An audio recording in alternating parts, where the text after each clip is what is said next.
Hogstye.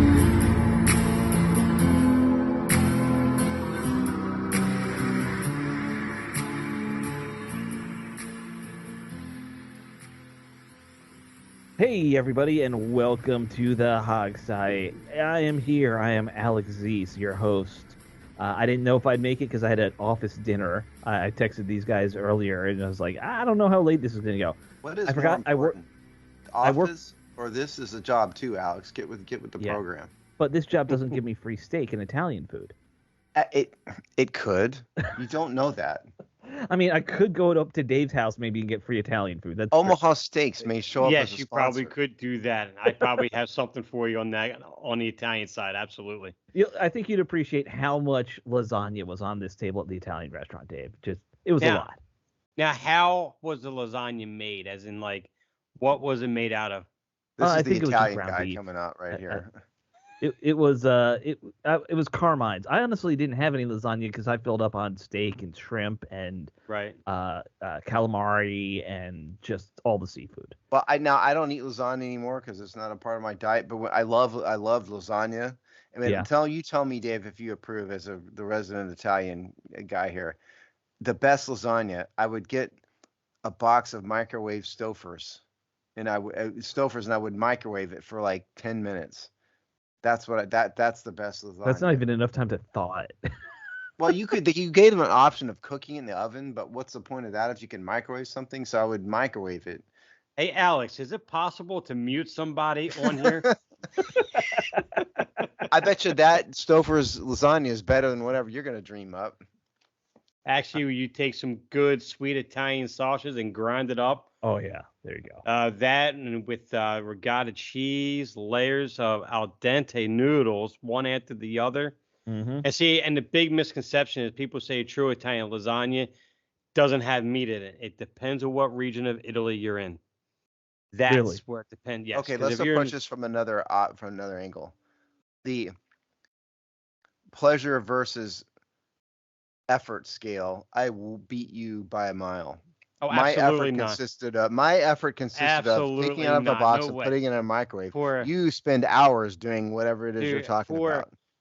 if you make the lasagna just right, it is so worth the time because not only you enjoy it for dinner, and you enjoy it for lunch for the next 3, 4 I guarantee it may days be better afterwards. than It's my Stouffer's by a fantastic. little bit. It might be that much better, but it used to take me 10 minutes and it was done. Dave, I have from a not Italian guy to an Italian. Do you make your own sauce? I used to at one point for a little bit, but that was actually the wife that did, not really me, Oh, because she learned sure. how to make the sauce from Italy, and she did. But it was so time consuming because Yeah, that's grinding what up takes your forever, is own. making a good sauce. Oh, Yeah, time consuming. sauce So wise, the yes. output versus the efficiency The act- rating is a factor then, huh? The actual homemade sauce. Yes, that's why we don't do the homemade sauce. Can't you just go buy it out of a can in a grocery store or something? Actually no. There is a couple that we do get that my wife found that's actually pretty close to what we tasted over in Italy. It's not bad at all. It's very good. Ragu, baby. Yes. No, not ragu. I know. I'm telling you, just everybody, Steve Thomas endorses Stouffer's frozen lasagna. Look, I've had a couple frozen lasagnas and they work in a pinch. I'm not gonna lie. Like Yeah, if you're tired, I get it. But there's also a lot of fun in making it, putting all the layers What? together. No, there's Yeah. not. No, there's no fun Absolutely. in that. The fun is eating it, not making it. That's crazy. It's like Legos with food. I have no interest in I never built Legos. That's stupid. I never did Well, Legos. see. I mean, if you actually had the proper taste buds and the palate, you would lean my way. It's And all Steve about was literally raised on MREs. We all know this. it's all about effort. It's an efficiency rate. It's all about effort versus output. Okay. If it takes you a billion hours to come up with a dinner, that's pointless. I need a dinner to, feed me during the preparation time. I think technically to make a real lasagna, it's probably about 45 minutes. It's not even hours. it's not that's very long. 4.5 times more than it took me to microwave my frozen lasagna. That's But true. see, you have to understand too. Something like lasagna isn't something you make when you come home from work in the middle of the week. That's something on a weekend. You get it going early. I can afternoon, microwave boom, the and frozen that's it. lasagna any day of the week. I get that. Yeah. I think I win this argument. So, oh no. on another foods related side note, I came home because my wife. This was a like company only party, like no wives. So when I came home, my wife had decided to make gumbo. I don't know. She doesn't know how to not make like 3 gallons of gumbo. Like I came home and every piece of Tupperware is on the counter full of gumbo. So So you went to a no spouses party. So was it at like the Kitty Cat Club or something? Is no, that where no, you it was went? at Carmine's in D.C. And I will throw in a plug for Carmine's because Carmine's is delicious. You know, it's a family style Italian place in D.C. Pay us, Carmines. Yes. We Pay just me we just advertised for you. money, please. I don't know. They're a chain based out of New York City, Steve. We don't want to press them too hard for money. That we may have Tony Soprano show up with a Well, that knife was to our tricky, head. but yeah. All right. So I guess we should talk about the week that was when it came to football.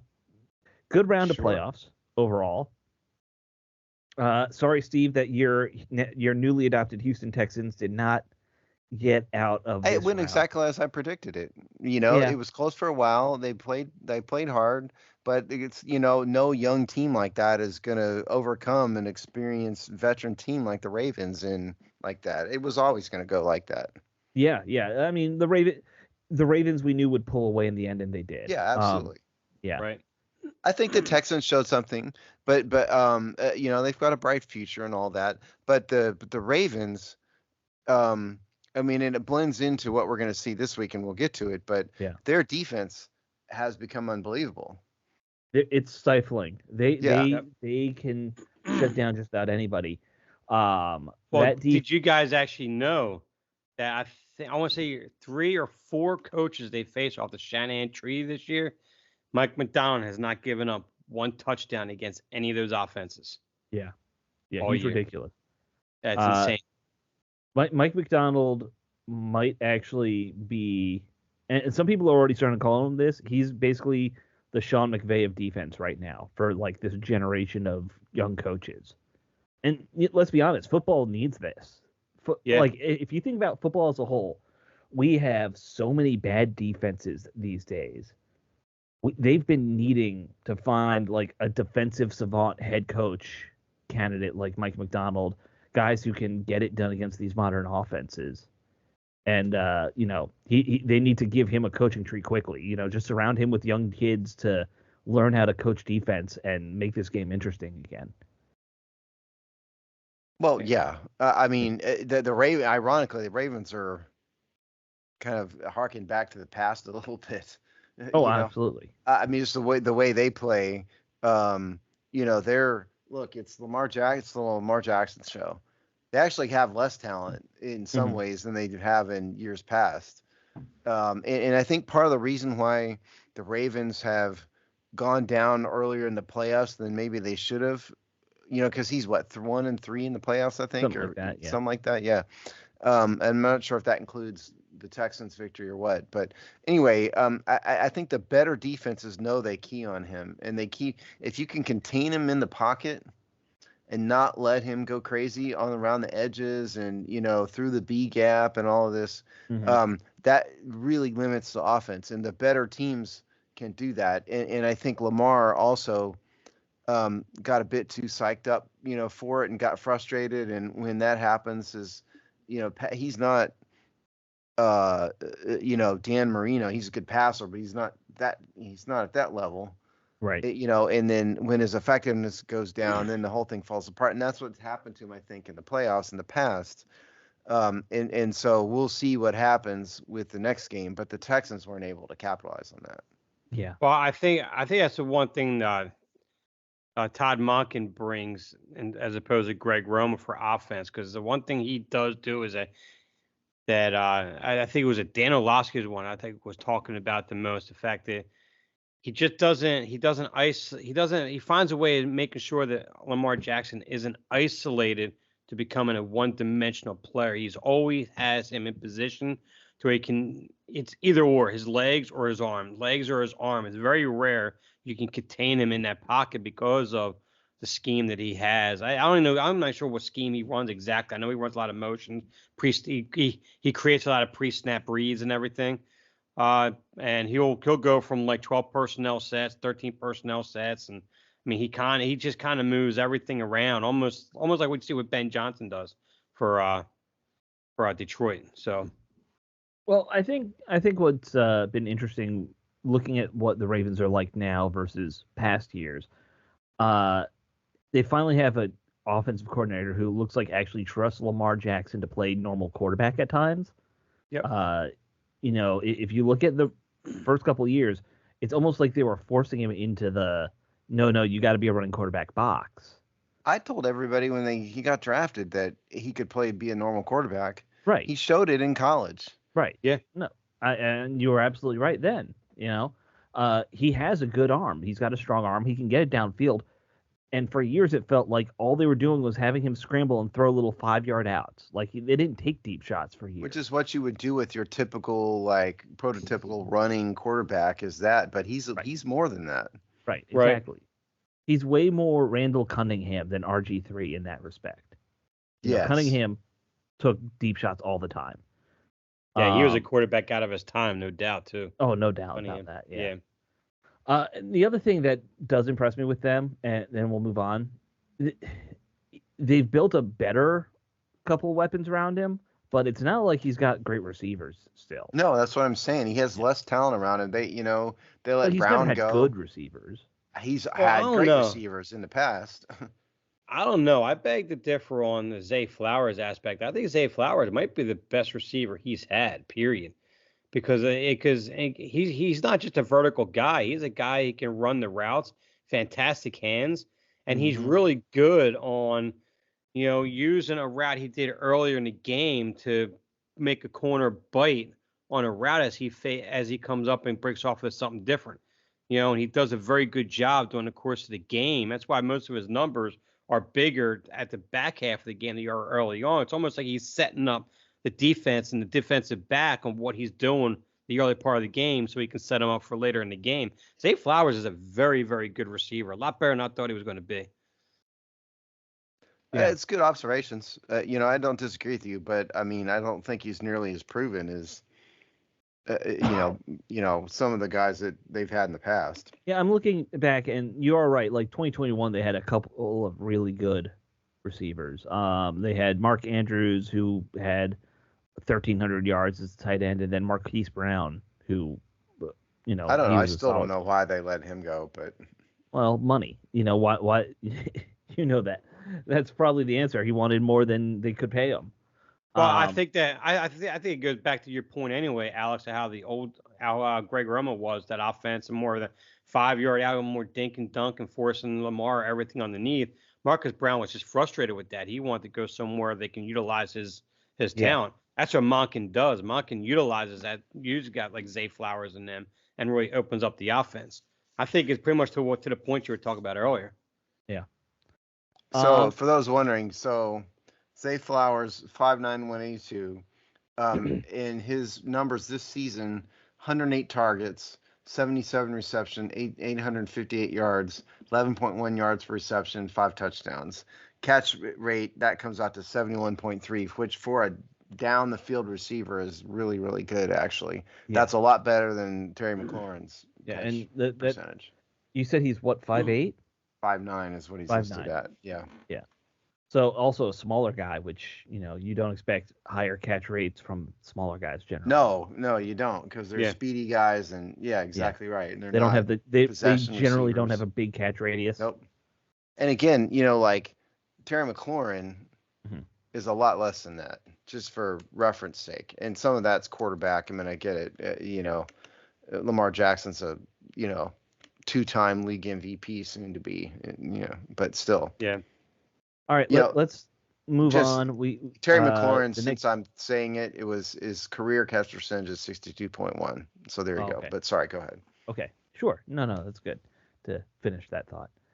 All right, so the next game was, in my opinion, the most interesting game of the week in the end. 49ers, Packers. 49ers edged them out, but this one was competitive all the way through. And look, the Packers, I think they still have a ways to go to really prove that they could be this for a long time, but it's looking like they lucked into another good quarterback. They didn't luck into anything. Yeah, they scouted very well and groomed another good quarterback. The Packers have a process. Yes. They did it for Brett Favre. They did it for Aaron Rodgers, and they've done it for Jordan Love. They let these guys sit behind veterans. Well, don't forget about Don Mikowski before Favre.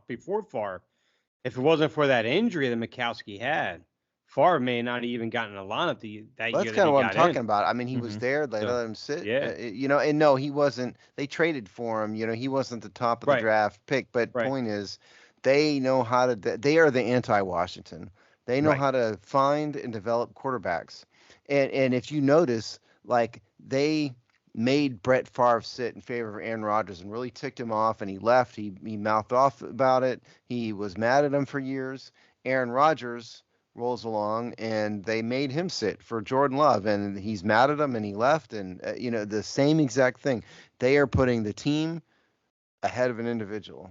Yeah. And that's called having a winning attitude and an ownership that understands, or management in their case, that understands how to win. Right. And to remind people with Favre, he technically sat his first year in Atlanta, though. It wasn't in Green Bay. True. Green Bay traded for him after that. Right. And he had a terrible his stat line, because I pulled it up. His stat line: 0 for 4, 2 interceptions in Atlanta. That was what they traded for. But they knew, Yeah. I know. Yeah. If I'm not mistaken, I think his first year as a starter, I think he was like 1-to-1 ratio of touchdown to interception or something like that too. Yeah. I think he's the NFL's all-time interception leader. Yes, he is. He still is. Yeah, 336 since I have it open. Well, Sam Howell would get there, but he's not going to start too many more games in his career. So yeah. Well, technically, Favre had several years worse than Sam Howell interceptions wise. That's hard to believe. 24. He had 23, 23, 21, 29, 22. That's in less games too. Yeah. So Yep. that's several seasons. Just scanning the list. Well, the better look up. If you have it right in front of you, what's his interception percentage? Interception percentage career 3.3. Oh, see, that's really high. Yeah. Which isn't surprising. Again, we're talking different eras, right? Yeah. That I think Favre's the last great quarterback from that era of like it's acceptable to be a 2-to-1. He had a 4.5 interception percentage in 2003 in 16 games. That is really freaking high. 4.8 in 2005. Yeah. But again, different. Things were just done differently back then. Yeah. Right. But look, so to get back on track here, Jordan Love. They nailed it again. It looks like for now. Okay, so his stats this year are good, but not great. Okay, They're good. 64% completion percentage, 1.9% interception rate percentage, which 11 interceptions, which is good, not great. Quarterback rating 96.1. Certainly, Washington fans would take that. But it's good. It's not like top of the pile elite. But I think irrespective of the stats, anybody who's watching him knows he's gotten a lot better over the course of the year. Yeah. Right. Yeah. And so I think the thing that blows my mind with his development this year is I think everyone had him, for the most part, had him written off as a bust going into the season. So there were some conversations on that, yeah. Well, let me just give you some numbers here, okay? So if you go back to the beginning, I'm not going to read them all, but in the first quarter of the season, his complete percentage was in the 50s for 3 out of the 4 games, and 63.9 for the other game. His quarterback ratings for those games, 2 of those games, they were in the 60s. Now, if you fast forward to the end of the season, the last quarter of the season, completion, the last 4 games he's played, rather, because this includes the 2 playoff games, 72, 84, 76, 61%. So 3 out of the last 4 games, he's had completion percentage over 70. Quarterback ratings, 3 out of the 4 games, over 120. That's a good example of how much Jordan Love has improved. Mm-hmm. Mm-hmm. No, he. I think it's looking like he will be a good quarterback for them for a while. He won't be Aaron Rodgers, but he can be. No, But so San Francisco won the game, albeit kind of barely. Yeah. But they just have so many weapons. It's hard to bet against San Francisco. When you've got just a never-ending stream of weapons. If Christian McCaffrey isn't on, they got Deebo Samuel. George Kittle. It just goes on and on and on and Now, on. Brock Debo's Purdy. been out, and it looks like he'll be out again this week. Well, so that's I a think little that's concerning. a big factor. We'll get to that. Yeah. Yeah, that's because they definitely don't seem like the same team without him. Christian McCaffrey, very good running back, obviously, very versatile weapon. He had that great rushing touchdown where he just like burst through one or two guys and was free and clear. Right. He ran angry there, which, I don't think of him as that kind of runner, but, he is now working with Shanahan's for a while, so they adjust you to fit their style. Yeah, but you're right. Well, they he had load up 98 yards, 17 carries for 98 yards, and another 7 receptions for 30 yards. So that's 128 yards in scrimmage. Yeah, which I assume would probably make him the most productive weapon they had. Yeah. Yeah, Other no than the receivers. quarterback. Yeah, no.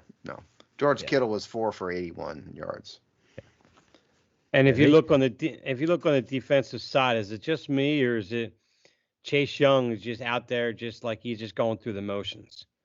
I mean, his pressure rate seems he's just doing there what he did for us. I'm actually wondering to think that compensatory third round pick we got for him was actually more than what we probably should have gotten for him. Maybe the guy isn't a generational talent.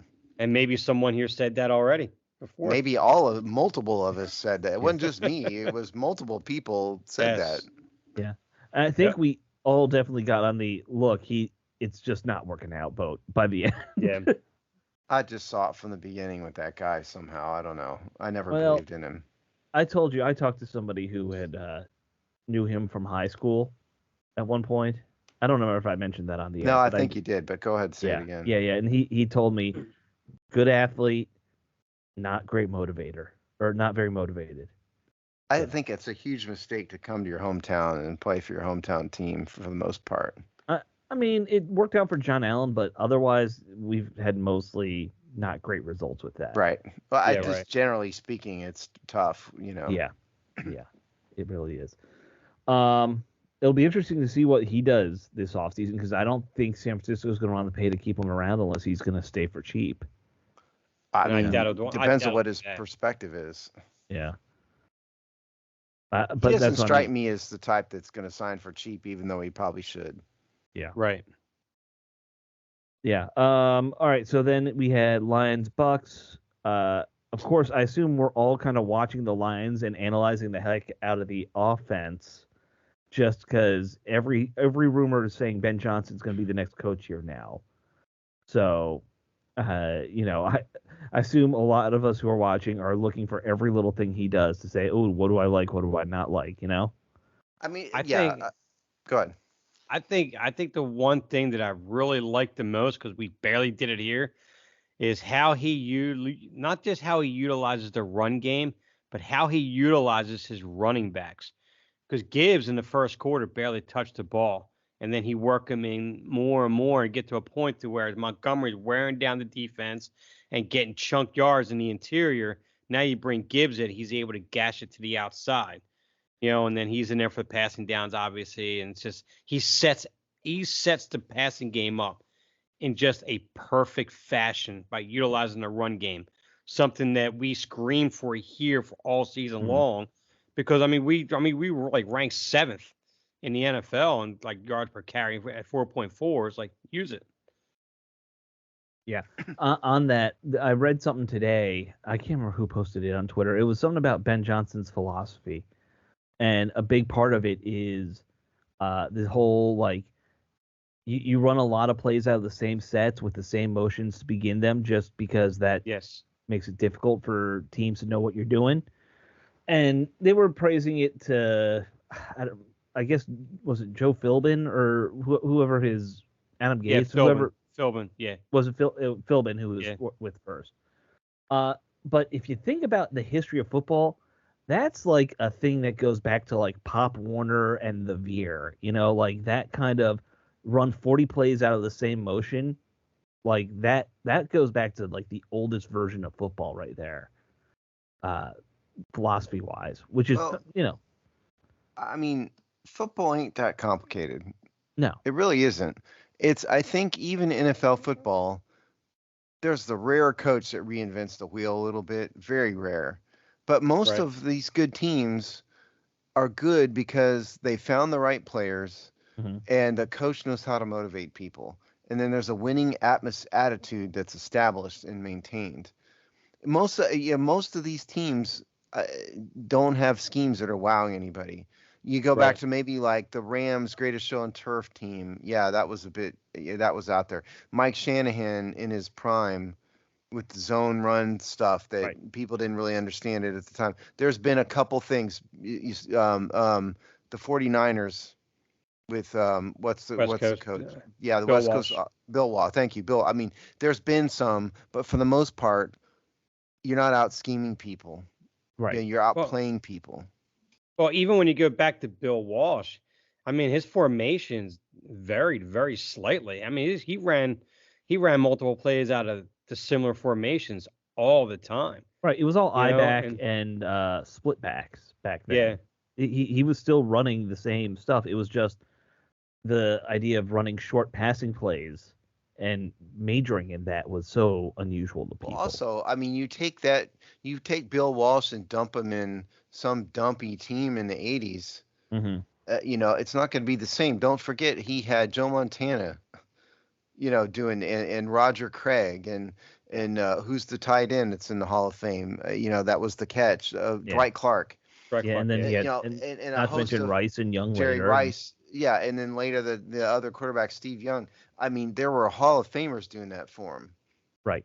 It's not just it's a chicken and the egg argument a little bit. Same with Bill Belichick. The Brady versus Belichick. Then we can argue about it all day. My point is, I don't think schemes usually don't win. It's the right players playing for the right guy, being motivated in the right way. That's Right. what wins Right. football games. I think you're absolutely right that, Yeah. talent is going to beat it. It is fascinating when you see a new layer get added. I mean, we were lucky enough to see it with the read option here. Yeah. Yeah. And the greatest ones just become, woven into the fabric of the game forever, right? Like we don't even think about uh like the whole Joe Gibbs like trips runs as unique anymore, but at a time that was a unique idea of like fake one way, pull your guards the other way and go that way, right? Like that was revolutionary at a point. But I mean, we think of it as just a standard play at this point. Well, what the famous running play. What was it called? 40 Counter gut tray. The or counter tray. counter Yeah, tray. thank you. The counter tray. I mean, it's not that complicated. No. But it was something new at the time. But it's Right. mostly that they had some Hall of Famers, in the offensive line, even though they've been screwed by the Hall of Mhm. Fame, and they had a Hall of Fame running back doing it, and a Yeah. Hall of Fame quarterback, Yeah. a Hall of Fame worthy quarterback, even if he didn't get, put in there. Well, he was an MVP. I mean, Yeah. at one point. Yeah. Right. So I mean, it's was Joe Gibbs the genius for the counter tray, or was it the fact that they had really freaking awesome players doing it and a team that wanted to win? He basically found one run that he knew that team could do and no one would be able to stop, There you go. right? There you go. That's the whole idea. They ran it over. People forget. I mean, granted, it was different time. They ran that over and over and over again. Yeah. Well, I think what also separates Gibbs from everyone else is that through the course of that whole Super Bowl era, you saw him change philosophy, a running team, a passing team, and Mhm. because it was all about the players he knew how to coach them, play to their strengths, and everything. Something we didn't see for the last 4 years, plus another 20 on top of that. Yeah, I mean, granted, I'm a biased Redskins fan, but I really think that Joe Gibbs is almost underrated as a coach for the reason you just suggested. Yep. Nobody else, including Bill Belichick, ever won with such a wide variety of players, quarterbacks, and schemes. really was a football genius. You know, Yes. and yes, I'm a Redskins fan, but okay. One guy who I'll say I give some credit because he's doing it now is Andy Reid. He's had a lot of different quarterbacks, although all play a very similar style. Like he's partial to mobile quarterbacks in his, scheming. He's partial to West Coast offense, but like he has reinvented his offensive philosophy several times over a very long career. He has. Longer than Gibbs, let's be honest. And granted, he hasn't won as many Super Bowls, and he'll never do it with multiple quarterbacks. Obviously, I don't know how many has he won. 2? How many Super Bowls He's won 2 now. Won? Yeah. 2? Yeah, 2. Yeah. 2 with Kansas City, and he made 1 with the Eagles. So, Eagles, yeah.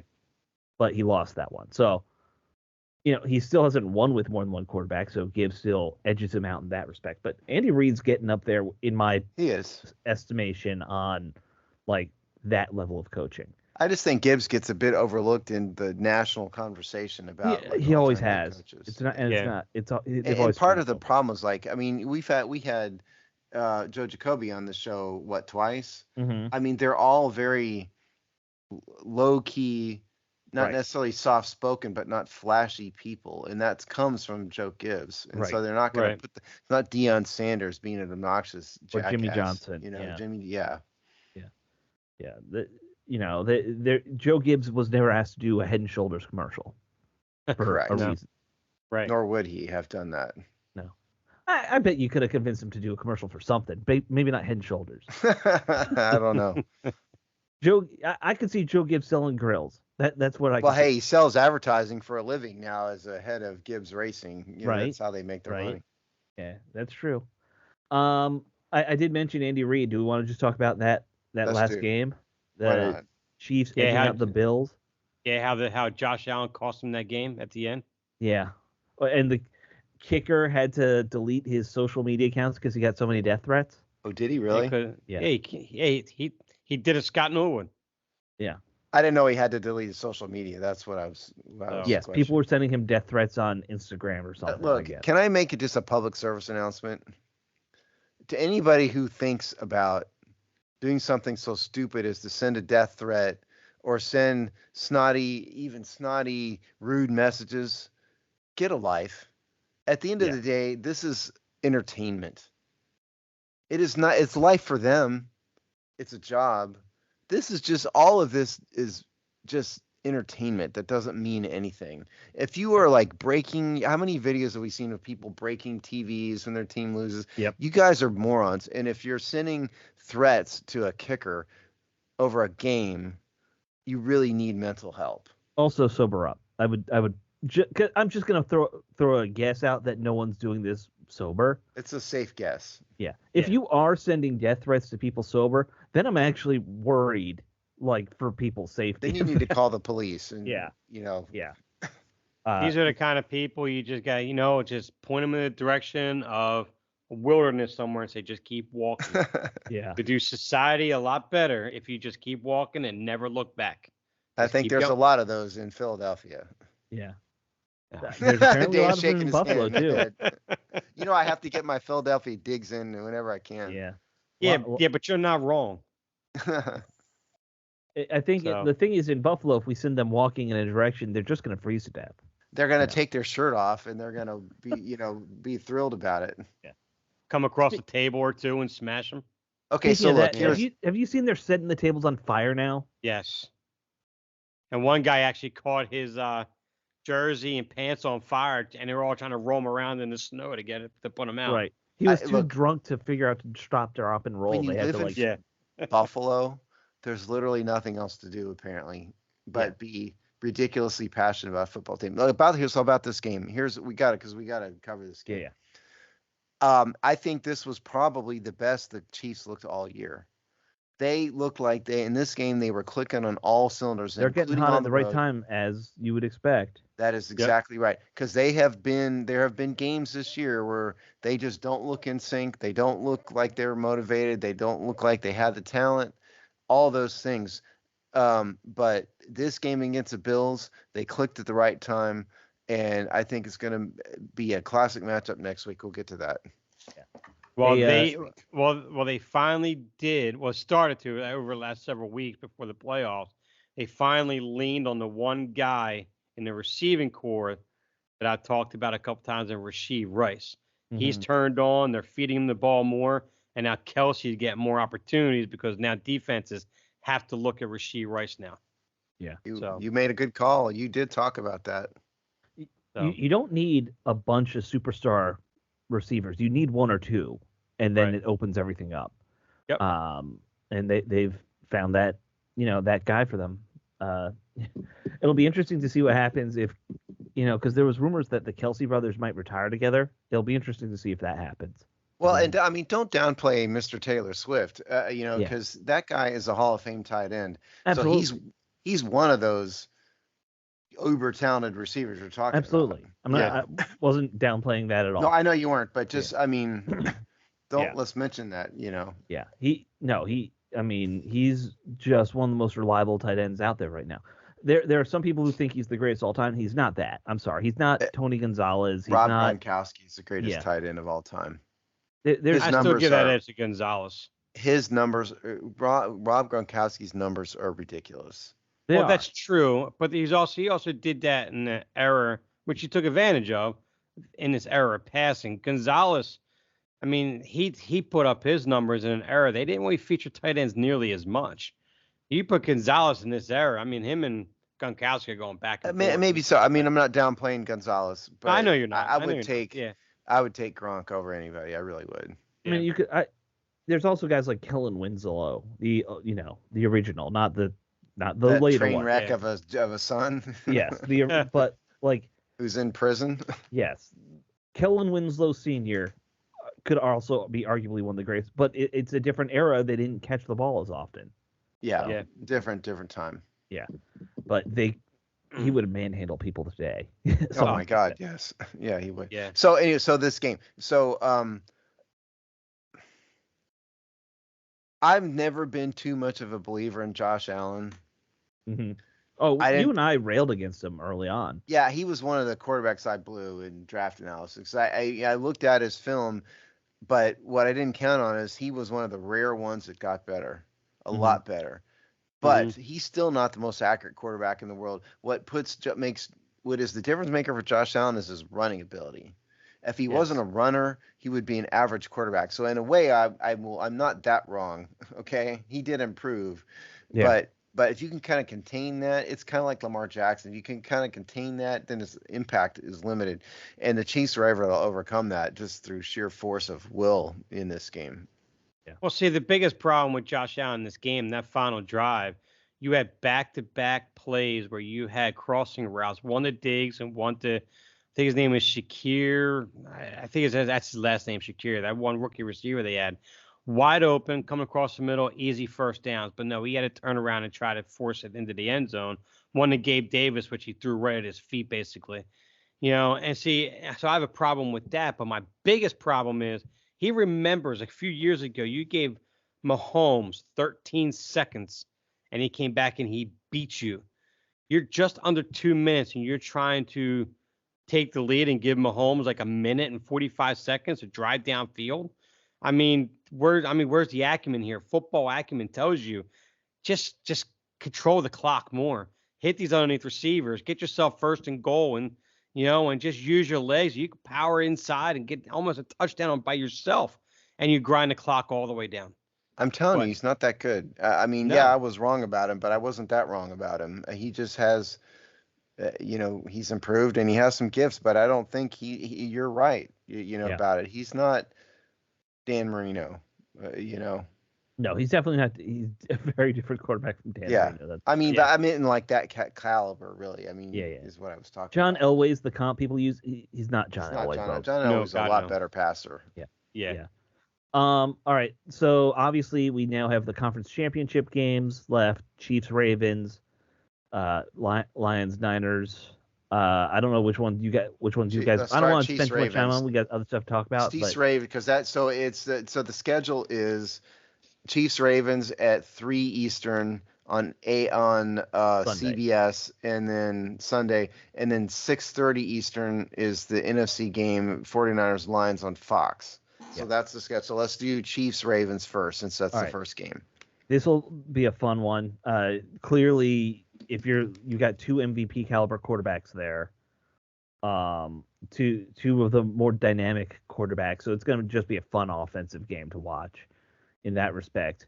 But you touched on it when we were talking about the Ravens. I don't know what you like if the Chiefs can overcome that defense. That defense is lightning hot. I don't think they will. I thought about it and thought about it and thought about it, and I think the Chiefs are going to escape with this. One, it's in Baltimore. And granted, I think the Chiefs proved last week that they played the best game of the year on the road in a hostile in a hostile stadium in a horribly cold weather.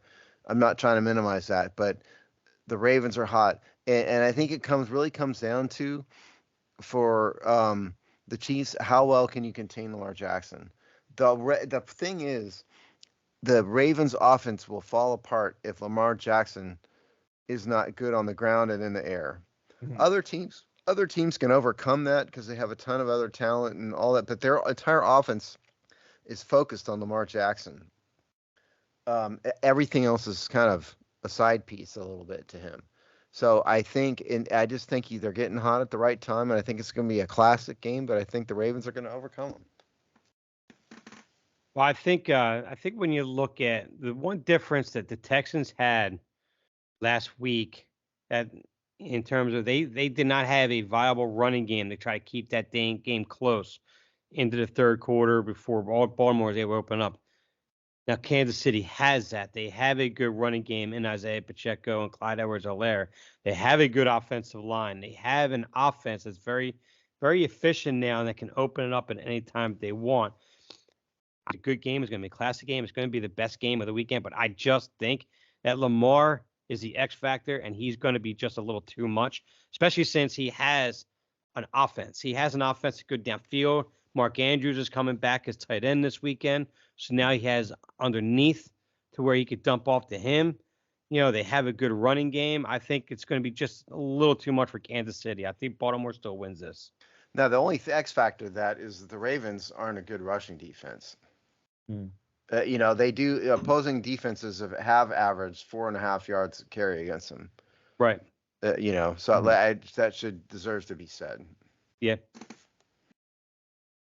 Yeah. Alex. All right. So, I'm gonna say Ravens are gonna win this one. Just is my guess. Okay. One of my coworkers was looking at tickets. By the way, the cheapest seats they could find were $500 each, which I was like, that's not too bad for a playoff game, honestly. I'll tell you a real quick story. So go back to 1982. All right. In the NFC Championship game, Redskins Dallas, which I've said on this show before as a very little kid. I was at this game, and I distinctly remember walking into the stadium with my dad, and out in front was a scalper selling tickets for $300 for two. In the 1982. In 1982. 41 years ago, I was -1. Yes. I mean, that's a lot of money back then. That was really a ton of. That's I was amazed. I remember thinking $350. Right. Your little kid brain's like, that's more money than I've ever heard of. Yes, that's exactly right. It's like, where's this money coming from? Well, actually, I want him getting. Well, for the playoff game with RG3, I actually went to that game at 300 level. I want him getting seats, and my seat cost me right around a little over $500 for my seat in 2012. Yes. So I honestly, the inflation for a playoff game, they're not terrible. This person was looking at like top tier. Well, also, but to be fair, that was right outside the gate, like a half hour before kickoff. So at that point you're desperate. Right. Yeah. All right. Next game, Lions at San Francisco, 6:30 at night, like you said. Which I guess their time will be what, 2:30 in the afternoon. In San Francisco, West Coast time, So I would first of all like to congratulate the Lions for getting off the snide and getting into the conference championship game. Which does everybody know? And I know you do, but I got to get my digs in. Yeah. Does everybody know what team now has had the longest drought between appearances in a conference title game? Yes, we all We all know it's us. We now. all know that. Washington. I just had to throw Yes. that out there. It's Washington, then Cowboys are next Dallas, in line. then Miami. I think You're are welcome. the bottom three. What I saw. We are number. So we can do the "We're number one" chant. We are the worst. We. Anyway, so this is a really tough game, man. Yeah. I struggled with like how is this going to play out, and the way I finally came down on the side of I even like hit my coworkers up today about it because I knew I had to do something in this game, but I think the Lions run defense, which is number 3 in the NFL, so I think they can hold McCaffrey. The games that McCaffrey's had that haven't been great this year have been against high quality run defenses. And then you throw in Deebo Samuel's injury, and the 49ers offense is a little bit more limited than they normally would be. And it really and truly, the Lions numbers aren't too much behind the 49ers. So I think the Lions, I'm going to predict an upset here, so the Lions escape with a victory. I think they match up well with the 49ers. I think you're right about that. They definitely both match up well with each other, honestly. Yeah, it is a tough one. This is much more. I mean, these are both going to be competitive games. I'm excited about both of them. This one I think will be the bigger toss-up, though, between the two at this point. My heart really wants the Lions to win. I would love to see Detroit get into a Super Bowl, just because those people have had it rough for the last 50 kind, years. fine, rational, normal, good-hearted people of Detroit. Right. Who still live there despite the fact that there's no jobs. It's a hellhole. It's cold all the time. And the only thing they have that they're famous for is a hot dog that they didn't even come up with, a chili cheese dog. Good for you guys. Get out of there. Why are you still there? Why are all you still there? Move. And the most uncreatively named major road in the country, 8 Mile. Yes. Yes, but it had a cool song about it. It did have a cool song about it. But no, yeah, I mean, my heart says Lions, but I really think in the end it is Kyle Shanahan, and I think at some point he's going to get over this hump and finally win himself a Super Bowl. And I don't know. I think Brock Purdy, he's finally found a half decent quarterback to do it with. Like, I just every time I'm like, I want to go with my gut and say one team. I know the other team's going to win, so I'm going to say 49ers. It's a tough one. It's a tough one. Well, right now, it's with the Deebo Samuel injury that we talked about, and coupled with the fact that you have Goff playing at a level that he hasn't played in his entire career. He's playing with a confidence and an air he hasn't played in his entire career. Coupled with the emergence of Jameson Williams, who's starting to play better on the opposite side of I'm going to say Brown, with Josh Reynolds in the slot, with Laporta at tight end, Jahmyr Gibbs as their running back, and they're pounding the middle of the middle of the defense with David Montgomery. With that offensive line, it's one of the better offensive lines in the league. And like you said, Christian McCaffrey has struggled against some of the top defenses. I actually think that this is going to be the kind of game that people start questioning: is Shanahan ever going to really be able to get a team to win a Super Bowl? And I'm thinking an upset too. Most of this week I was 49ers, but sitting here and just thinking, Debo's out most likely, or he's going to be limited anyway at the least. And the points you made about with Christian McCaffrey, I don't want to think about much of that against quality defenses this year. I think it's just prime for a Cinderella run for Detroit. Yeah, that's true. So yeah, you kind of see it the same way I do, and we may be wrong, but that's the way. So here's one. I hope you're right. Immutable fact that the NFL is praying for. The NFL is going to pray that the Chiefs make the Super Bowl. Yeah. You know why? Because you're going to see Swift. Taylor Swift will be the story. I don't know, everybody's sick of her. I'm certainly sick of seeing her. But they are praying for Taylor Swift. So Well, that's what the NFL wants. Not to mention, if you're talking about popular teams, you're praying for the Chiefs even without Taylor Swift over Baltimore. Yeah, Lamar Jackson's high profile, but the Chiefs have a much wider fan base. They have a huge than fan base Baltimore. comparatively speaking. Yeah. And same issue or same thing with Lions 49ers. San Francisco, huge market. Exactly. I think the last thing the NFL wants is two Rust Belt cities in the Super Bowl. The Baltimore versus Detroit. Yeah. And for the record, Baltimore is technically considered part of the Rust Belt. For those who don't realize that, it's certainly rusty, if nothing else. Yeah. It's the end of the Rust Belt, but it's part of the Rust Belt. All right, so the thing that I'll be interested in, of course, if the Lions do lose, Washington is already talking to Johnson about going up there and interviewing him the day after the game, or maybe Tuesday after the game. They're going to sit down with him in Detroit to discuss him becoming the next head coach. I'll be fascinated. I didn't know it until this week because who looks at other teams' coaching staffs that much? I didn't realize Mark Brunell and Anton Randall L. are both on that coaching staff. If Ben Johnson comes here, I kind of want them both to come along just because, remember, those guys were such a big part of the Gibbs era, Gibbs 2.0. It'd be kind of fun, but that's a terrible reason to bring him back. That is a terrible reason, I gotta say. How about the fact that Mark Brunell helped turn around busted up Jared Goff? Can we say that's a good reason? No, I mean, there's a lot of people that can turn around busted up quarterbacks. And my hope would be that Washington will not have a busted up quarterback. They will have a newly drafted second overall pick quarterback, not a busted up retread.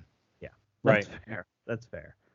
Some other coaching candidate updates. The team also is interviewing Little Bobby Slowick this week. Is that his real name, Little Bobby? Until this man stops going by Bobby, I'm calling him Little Bobby. You're a grown man. Fair enough. What do you want him to call himself? Robert Slowick, maybe? Robert or Bob? That's got a nice ring to it, Robert Slowick. I like that. Yeah, Robert Slowick sounds like a guy you go like hammer some wood with and then have a beer. He's a carpenter. He's a tradesman. Yeah, a guy who's not afraid of a couple power tools. Hey, Bob. Yeah. Hey, Bob. Come over here. Cut this wood for me. Help me put this in the truck, Bob. You don't tell Bobby to help you put in the truck. Actually, I think it sounds like a congressman's name. Congressman Slowick said. And now you had to go ahead and ruin it. Yeah. Well, you're welcome. You're welcome. Cancel that interview. I'm over. Yeah, what a shame. It will be interesting. I think if they don't get Ben Johnson, they get Slowick. He could be kind of a sleeper good coach, but he's just so young. They could get either one, you realize. It doesn't have to be one. They could lose both. Yeah. Don't forget about Mike McDonald. I know he hasn't been hot on the radar, but I mean, he has to be in consideration at least. Oh, he's definitely in consideration. I think there's no question about that. What is the Twitter Illuminati rooting for? Ben Johnson. Yeah. Twitter is all a Twitter about Johnson, and then I think they see McDonald as a very nice. Or can we say X is Xing about Ben Johnson? Is that the better phraseology? But the whole point of the name Twitter was it's all a Twitter, like it's from one of the things I question about Elon Musk is his fascination with the letter X. Yeah, because he's got several companies that have X in the name. I don't really quite understand it. He also put it in his son's weird name. Yeah, I know. Yeah, he's got a bunch of sons, but yeah. Well, the youngest one that he had with his latest mistress or whatever. Yeah. Yeah, there's like 6 or 7 different mistresses, I think. With him. I know. But I don't understand. Just as an aside, I don't understand the fascination with the letter X particularly. I don't know either, man. I also think maybe X he's is a Des Bryant name. Fan. Maybe. I think X is kind of a stupid name for a social media site. Twitter was a pretty good name. Yeah, he just did it because of SpaceX. That's the only reason why he didn't. I know, but it's X. SpaceX could have been anything. Could have been right. That's because Tesla X. Like. Well, I mean, if you think about it, he's a guy who loves math. He's all about physics and everything. One of the common variables that you use in any equation is X. Find the equation for X. What's X? I just think it's weird to have a fascination for it. That's It's all. part of his I get weird you, but He's a weird Asperger's or whatever it is that he's he a weird has. guy, though. There's no Yeah. doubt. Yeah, he has some mental health things like Well, that. he's a visionary. He's just a weird guy. A lot of times, really super smart visionaries are weird guys. Oh, sure. Yep. A lot of times they also are later diagnosed with mental disorders. Like that.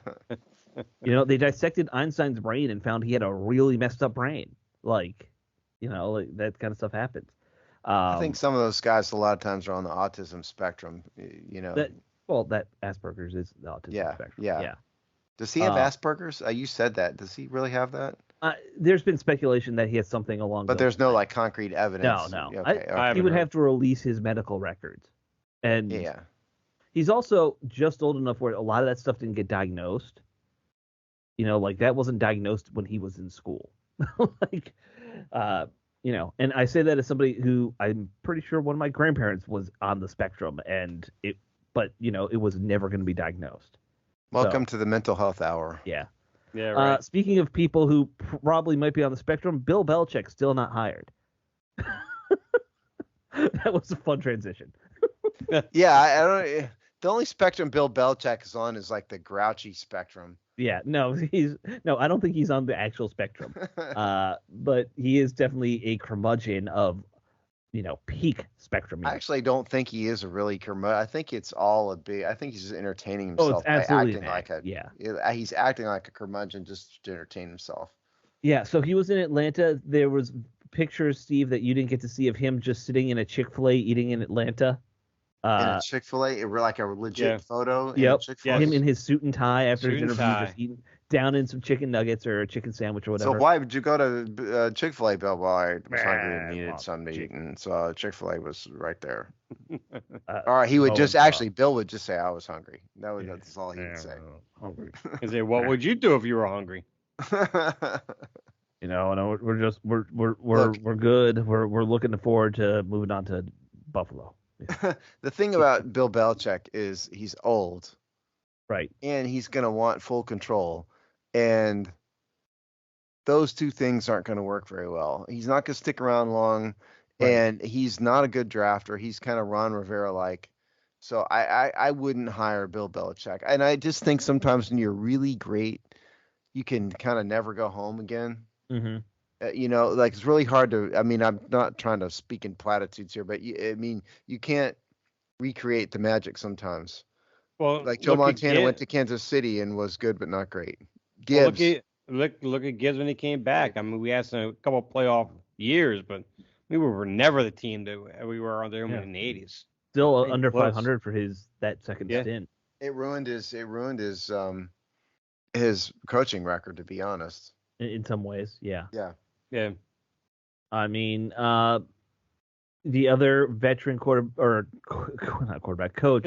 who we just saw sign officially is Jim Harbaugh with San Diego, which makes a lot of sense. Or I'm sorry, not San Diego. They're not in San Diego. Los Angeles Chargers. Yeah. Chargers. Which you're trying to still say. Just wrong. Just wrong that they're not in San Diego. Well, they're always going to be the redheaded stepchild in LA. Right. Yeah. Right. But yeah, so he's in LA now, which he's another one. I mean, I assume he has total control, right? Probably. I assume.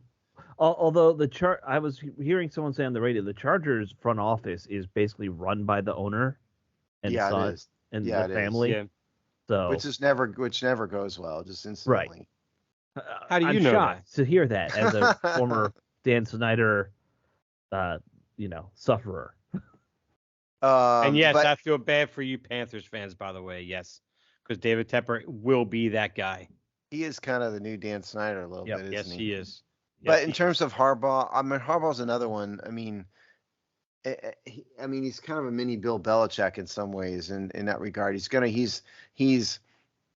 want total control. He's a narcissist. It's gonna be his way or the highway. I wouldn't want to suffer through that if I was a fan of that team of the Chargers, which I'm not. And in Harbaugh's case, it never ends well. Yeah, never. That's true. Well, I think right now in this day and age of the kind of players that come in the league now, you it's not going to work taking on both coach and GM roles because of how you have to coach these kids anymore coming up. They're not like, I mean, you can't be that old school coach anymore. You gotta be able to talk to these guys, manage them, manage egos, manage everything. That's just too much. I don't think And it then you ever want to throw in worked a very well. nah, not I mean, a really, but handful of here and there it did, but as a general rule, it's really tough to pull off. Yeah. I don't see. I'll be fascinated if Belichick doesn't end up getting a coaching job. Like that would kind of be like if the greatest coach of all time still wants to coach and no one wants to hire him. That's kind of mind blowing to me. Well, I mean, he's 75 or something, isn't he? 73?